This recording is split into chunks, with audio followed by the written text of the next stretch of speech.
নমস্কার। আজকে শোনাতে চলেছি তাপস মুখোপাধ্যায়ের রচিত একটি ছোট গল্প, গোপু মামা ও টঙ্কেশ্বর বাবু। সঙ্গে থাকুন। টঙ্কেশ্বর সরখেলের নাম শুনেছিস? গোপু মামার প্রশ্ন শুনে আমরা একটু অবাক হলাম। আমরা বসে আছি গোপু মামার কাছে গল্প শুনবো বলে, আর গোপু মামাই হঠাৎ আমাদের দিকে প্রশ্ন ছুঁড়ে বসল। না, এই নাম আজই প্রথম শুনলাম তোমার মুখে, আমি বললাম। এই নামটার সঙ্গে কি কোনো টাকা পয়সার সম্পর্ক রয়েছে গোপু মামা? তিন্নি জিজ্ঞেস করলো। না না, তা নয়। টঙ্কেশ্বর সরখেল আমার এক প্রতিবেশী ভদ্রলোকের নাম। টাকা পয়সার সঙ্গে তার এমনি তো বিশেষ কোনো সম্পর্ক নেই, তবে শুনেছি মাস কয়েক আগে উত্তরাধিকার সূত্রে বেশ মোটা টাকা পয়সা পেয়ে ব্যবসা ট্যাবসা ফেঁদে বেশ আরামেই আছেন। কিন্তু তুমি হঠাৎ আজ এরকম বিদকুটে নামের ভদ্রলোককে নিয়ে মাথা ঘামাচ্ছ কেন গোপু মামা? গুবলু দাদা বেশ বিরক্ত হয়েই জিজ্ঞেস করলো। এই তোদের এক দোষ, পুরোটা না শুনেই কমেন্ট করে দিস। তোদের ব্রেনটা দেখছি এই বয়সেই ড্রেনোলিয়া হয়ে গেছে। আজকে তোদের আমি টঙ্কেশ্বর বাবুরই গল্প শোনাবো। গোপু মামা ব্যাপারটা খোলসা করলো। আমরা এবার বুঝলাম গোপু মামা টঙ্কেশ্বর বাবুর কোনো মজার ঘটনা বলবে। হ্যাঁ হ্যাঁ, তাই বলো। আমরা এক বাক্যে সবাই গোপু মামাকে চেপে ধরলাম। টঙ্কেশ্বর বাবু বুঝলি এক অদ্ভুত লোক, একটা মিস্টেরিয়াস ক্যারেক্টার। খুব মিষ্টি ফিষ্টি খেতে ভালোবাসেন বুঝি? ছোট্ট বাচ্চু ইংরেজি শব্দটার মানে ঠিক মতো বুঝতে না পেরে জানতে চাইল। ধুস, মিস্টেরিয়াস মানে হলো রহস্যজনক, অদ্ভুত আর কি। গল্পের শুরুতেই বাধা পড়ে যাওয়ার জন্য গোপু মামা একটু বিরক্ত হলো। তারপর কি বলছিলে বলো, কাকি জিজ্ঞেস করলো। একদিন টঙ্কেশ্বর বাবু আমাকে বললেন, জানেন, আগামী সপ্তাহে আমার পিস্তুত ভাইয়ের চাকরির ফাইনাল ইন্টারভিউ আছে। ওই দিনই জানা যাবে চাকরিটা হলো কিনা। দেখবেন চাকরিটা নিশ্চয়ই আমার ভাই পাবে। এই বলে ভাইয়ের গর্বে গর্বিত হয়ে টঙ্কেশ্বরবাবু চলে গেলেন। তারপর দিন দশেক বাদে রাস্তায় টঙ্কেশ্বর বাবুর সাথে দেখা। ভাবলাম ওনার ভাইয়ের চাকরির ব্যাপারটা একটু খোঁজ নেওয়া দরকার, তাই জিজ্ঞেস করলাম, এই টঙ্কেশ্বর বাবু, আপনার ভাইয়ের চাকরিটা কি হলো? না মশাই, নিউমোনিয়ার জন্য আমার ভাইয়ের চাকরিটা শেষমেশ হাতছাড়া হয়ে গেল। টঙ্কেশ্বরবাবু বেশ দুঃখিতভাবেই জানালেন।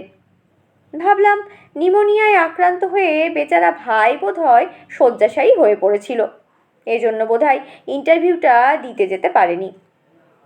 ইস, ব্যাড লাক। এমন সময় বিচ্ছিরি অসুখটা বাঁধালো যে বেচারা ইন্টারভিউটাই দিতে পারলো না। আমি সমব্যথী হয়ে বললাম, আরে না মশাই, কথাও বোঝে না কিছু।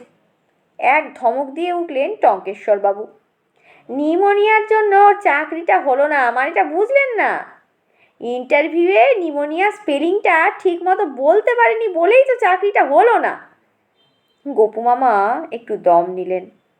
এই হলো টঙ্কেশ্বরবাবু, কি যে বলেন বোঝা মুশকিল। আবার ওনাকে কিছু বললে তার যা অর্থ ভেবে বসেন তা আরও সাংঘাতিক। আমরা একটু নড়ে চড়ে বসলাম।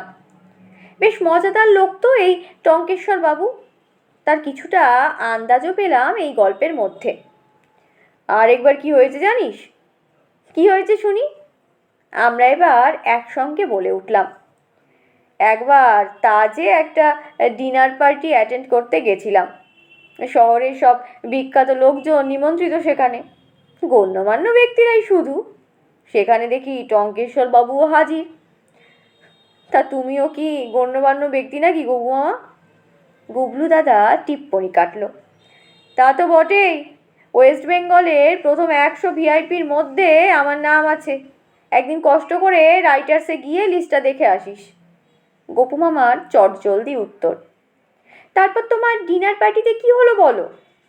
তিন্নি যথেষ্ট উৎসাহী গল্পের ব্যাপারে। তা ওখানে বিখ্যাত হার্ট স্পেশালিস্ট ডক্টর অনিল ঠাকুরকে দূর থেকে দেখতে পেয়েই টঙ্কেশ্বরবাবু হঠাৎ তার কাছে গিয়ে হাজির। নমস্কার ডাক্তারবাবু, আপনাকে আমার অশেষ অশেষ ধন্যবাদ। অনেক দিন ধরে আপনাকে আমার কৃতজ্ঞতা জানানোর সুযোগ খুঁজছিলাম। আজকেই মাই লর্ড এই সুযোগটা জুটিয়ে দিল। টঙ্কেশ্বরবাবু ডাক্তারের উদ্দেশ্যে বললেন। আমি পাশেই দাঁড়িয়েছিলাম। ডাক্তারবাবু টঙ্কেশ্বরবাবুর দিকে একটু অবাক হয়ে তাকাতেই টঙ্কেশ্বরবাবু গদগদ হয়ে আবার বলে উঠলেন, আপনার শুধুমাত্র আপনার চিকিৎসার গুণেই ডাক্তারবাবু আজ আমি অত্যন্ত ভালোভাবে জীবনযাপন করতে পারছি। ডাক্তার ঠাকুর বেশ কিছুক্ষণ ধরে টঙ্কেশ্বরবাবুকে লক্ষ্য করলেন এবং শত চেষ্টা করেও কিছুতেই চিনতে না পেরে বললেন, আমার তো মনে হয় না আপনি কোনোদিন আমার পেশেন্ট ছিলেন।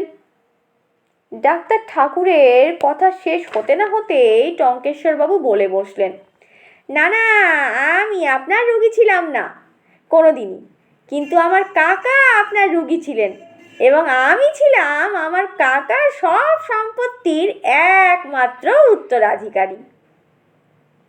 এই শুনে ডাক্তার ঠাকুরের তখন প্রায় অজ্ঞান হবার জোগাড়। পার্টিতে উপস্থিত অন্য সকলের চোখ তখন প্রায় কপালে উঠে গেছে। এই হলো টঙ্কেশ্বরবাবু, কোথায় কখন যে কি বলে বসবেন তার ঠিক নেই। গোপু মামা টঙ্কেশ্বরবাবুর এক অদ্ভুত চরিত্রের লোক, এটা বুঝলাম। বেশ রসিক মানুষও তিনি, কিন্তু তার দুষ্টু বুদ্ধির ঘটনা শুনতে পেলাম না এখনো।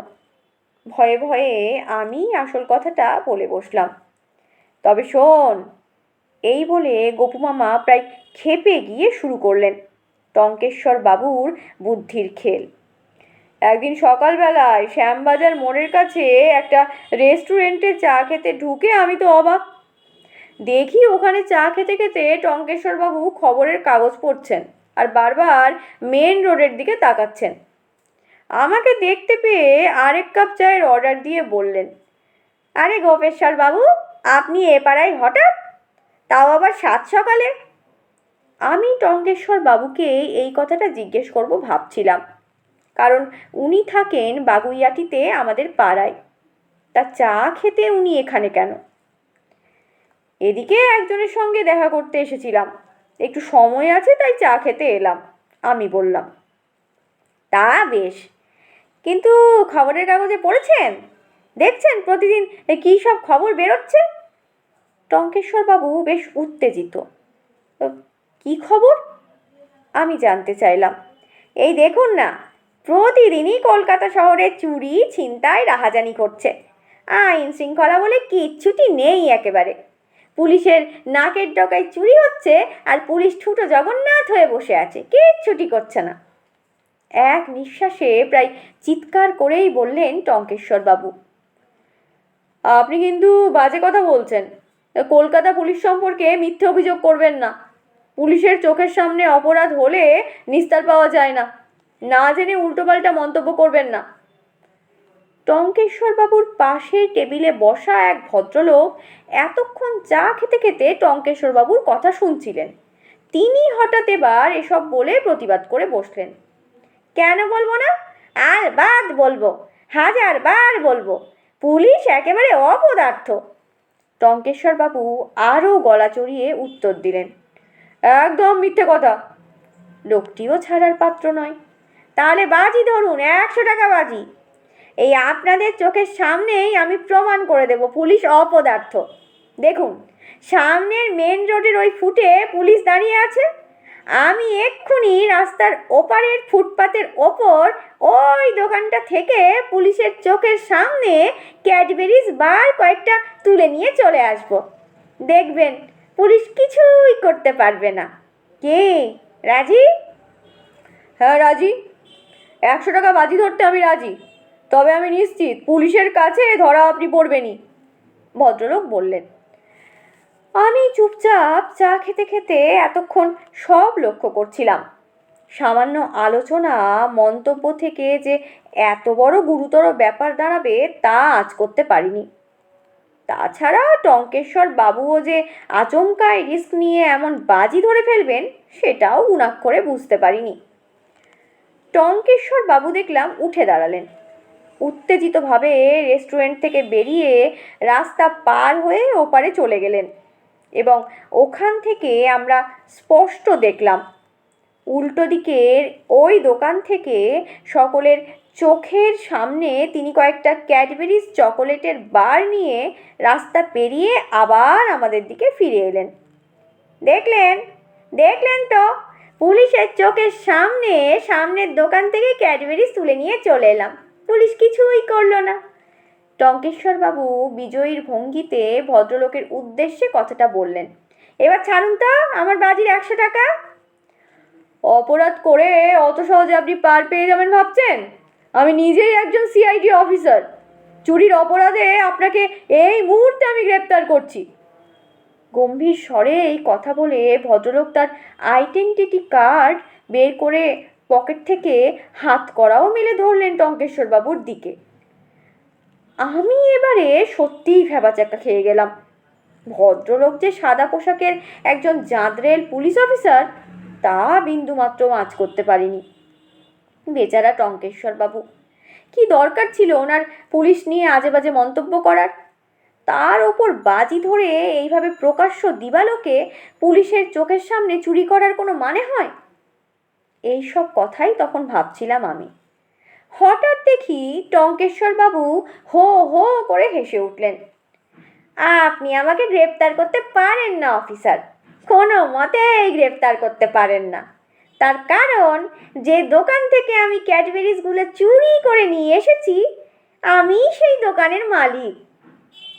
সিআইডি অফিসার ততক্ষণে বোকা বনে একেবারে হাঁ হয়ে গেছেন। সেই দিনই আমি জানতে পারলাম টঙ্কেশ্বরবাবুর ব্যবসাটা কি আর বুদ্ধিটাও বা কীরকম। এই বলেই গপু মামা দ্রুত সরে পড়ল। আমরা সকলে ততক্ষণে গপু মামার কাছে টঙ্কেশ্বরবাবুর মজার গল্প শুনছিলাম। সকলেই দেখলাম টঙ্কেশ্বরবাবুর অদ্ভুত চরিত্রের কথা নিয়ে আলোচনা করছে আর বেশ উপভোগ করছে। বেশ ভালো লেগেছে গল্পগুলো ওদের, বুঝলাম। আমি কিন্তু ভাবছিলাম অন্য কথা। এতক্ষণ গপু মামা টঙ্কেশ্বরবাবুর যে গল্পগুলো শোনালেন সেগুলি কি সব সত্যি? টঙ্কেশ্বর সরখেল নামে আদৌ গপু মামার কি কোনো প্রতিবেশী আছে, নাকি আমাদের আনন্দ দেবার জন্য পুরোটাই গপু মামার মস্তিষ্ক প্রসূত গল্পমালার একটি স্যাম্পেল? কে জানে। এতক্ষণ শুনছিলেন তাপস মুখোপাধ্যায়ের লেখা একটি ছোট গল্প, গপু মামা ও টঙ্কেশ্বর বাবু। গল্পটির পাঠ এখানেই শেষ হলো। ধন্যবাদ।